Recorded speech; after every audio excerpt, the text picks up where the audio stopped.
কে করবে ভাই আমার খেলা? কে চালাইবো আমার প্রতিষ্ঠান? কে আনবো ছেলের জন্য মজা? আমি কার কাছে বলবো?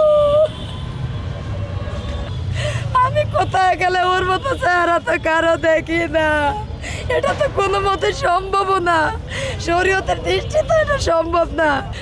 ভাই উনি এমন একজন লোক, ওনাকে কেউ যদি মুখে হাজারো খারাপ আশা করবো, উনি কোনো প্রতিবাদ করবো না।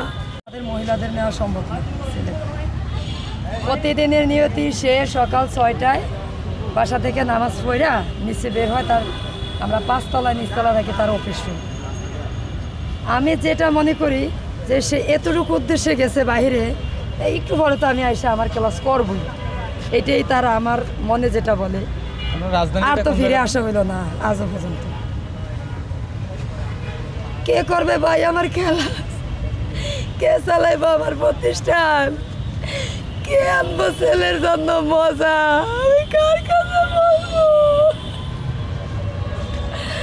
আমার ছাত্ররা, আমার ছাত্রছাত্রীরা বলে বড় হুজুর না থাকলে তো আমরা এই মাদ্রাসায় পড়বো না। আমাদের বড় হুজুর কানার জন্য ম্যাডাম বলেন কি করতে হবে, আমরা তাই করবো, আমরা তা করবো। আমার হুজুর নাই আজকে কদিন মাদ্রাসা খালি। ম্যাডাম আপনারা যত শিক্ষক ইলন, হুজুরের শূন্য জায়গা তো পূরণ হবে না। ম্যাডাম আমাদেরকে নিয়ে যান। আমি এত দূরে ছাত্রদেরকে আমার খরচ দিয়ে আনা সম্ভব না ভাই, আমি আনতে পারতেছি না ভাই। ভাই আমার এই বাচ্চাটার পরে কে এমন আঘাত করতে চায় ভাই? আপনারা একটু বলেন ভাই। ভাই উনি এমন একজন লোক, ওনাকে কেউ যদি মুখে হাজারো খারাপ আশা করবো, উনি কোনো প্রতিবাদ করবো না। আমি কত সময় বলতাম তোমার এই কথার উত্তরে তোমার কথা আসে না, মাজলুমের বিচার আল্লাহ করে। আমি বিচার করলে আল্লাহ কি বিচার করব? আল্লাহ কি আমার তখন কম মায়াশীল? এরকম তিনি হাদিস ছড়িয়ে দিয়ে বুঝাইতেন আমার। এই লোকের উপরে কেউ যদি আঘাত করতে চায় ভাই, আমি মনে করি পৃথিবীতে মানুষের মধ্যে কোনো মায়া দয়াই নাই। এমন একটা পাঞ্জাবির উপরে কেউ যদি ডাক দিতে চায়, সে আল্লাহর দিনের প্রতি ডাক দেয়, তার দিন নিয়ে কোনো বিশ্বাসই নাই, কোরআন হাদিস নিয়ে তার কোনো বিশ্বাস নাই ভাই।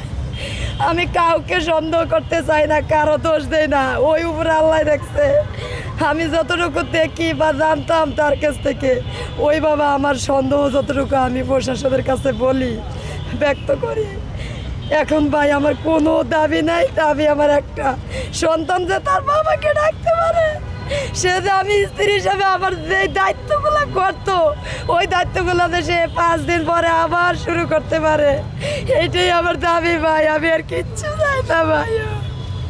আমি কোথায় গেলে ওর মতো চেহারা তো কারো দেখি না। এটা তো কোনো মতে সম্ভব না, শরীয়তের দৃষ্টিতে এটা সম্ভব না যে এক স্বামী গেলে আরেকজনের ধরেই ডাকা যাবে, এটা সম্ভব না। এটা আমি কোনো মতেই মানতে পারি না ভাই। আমি তারে চাই আজকে দুপুরের মধ্যে, সেজন্য আপনাদের সাথে এসে জুমার নামাজ পড়ে। সে একজন আলেম, শুধু জুলাই যোদ্ধা না, সে আলেম। একটা আলেমের উপরে এইভাবে মানুষ করে না ভাই, এটাই আমি চাই ভাই। আমার